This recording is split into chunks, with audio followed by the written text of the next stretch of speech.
Smart saving plan తో మీ ఆత్మీయులకు ఉజ్వలమైన సురక్షితమైన జీవితం అందించండి. టాటా ఏఏతో ఇది సాధ్యం.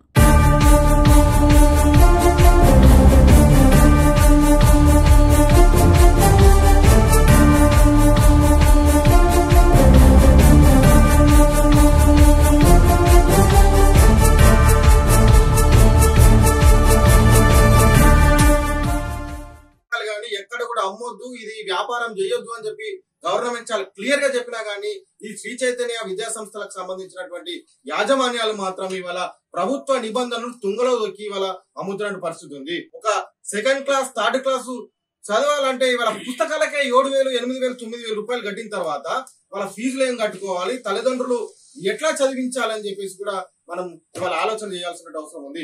అలాగే 8th class, 9th class, 10th class సంబంధించిన పుస్తకాలు ఇక్కడే 12,000, 13,000, 14,000 రూపాయలకి ఇవాళ అమ్ముతున్నటువంటి పరిస్థితి ఉంది. కాబట్టి విద్యాశాఖ అధికారులు వెంటనే ఈ సంబంధించినటువంటి ఏదైతే ఇక్కడ అమ్ముతా ఉన్నారో దీన్ని వెంటనే సీజ్ చేయాలి. సీజ్ చేయడమే కాదు, ఎవరైతే ఈ ఇల్లీగల్ గా ఎవరైతే ఈ ప్రభుత్వ నిబంధనలు తుంగలో వచ్చి ఎవరైతే అమ్ముతా ఉన్నారో వీళ్ళ మీద క్రిమినల్ కేసులు నమోదు చేయాలని చెప్పేసి కూడా ఎస్ఎఫ్ఐ గా డిమాండ్ చేస్తా ఉన్నాం. ఇదే విషయమై ఎంఈఓ గారికి, డిఓ గారికి ఇదే విషయమై చెప్పి ఫిర్యాదు చేసినాం.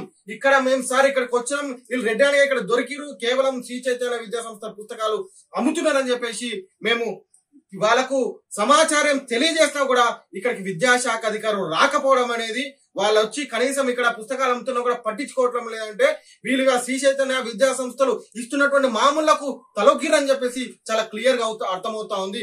మీరు మామూళ్లకు తలొగ్గి మీరు పని చేయండి, ఇబ్బంది లేదు, కానీ విద్యార్థుల తల్లిదండ్రులను కూడా ఒకసారి చేస్తూ పుస్తకాల గోదాంగా మార్చడం జరిగింది. ఇదే విషయమై ఎంఈఓ గారికి, డిఓ గారికి మేము ఇప్పుడు ఈ రోజు చాలా సార్లు కాల్ చేయడం జరిగింది, వాళ్ళకి వినియోగించడం జరిగింది.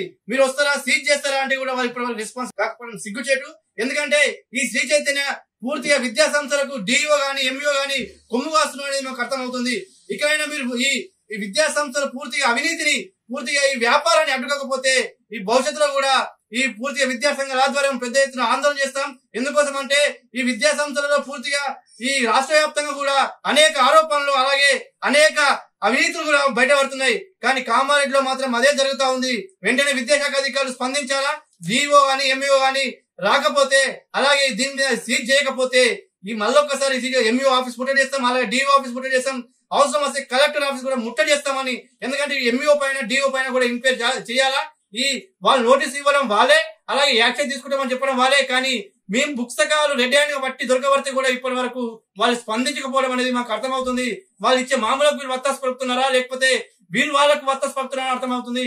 వెంటనే అధికారులు స్పందించాలా, లేకపోతే ఈ పుస్తకాలు పూర్తి బాధ్యత ఎంఈఓ, డిఓ పైన ఉన్నది. భవిష్యత్తు జరగబోయే పూర్తిగా పరిణామాలు కూడా డిఓ, ఎంఈఓనే బాధ్యత వహించాలనేది మేము హెచ్చరిస్తున్నాం.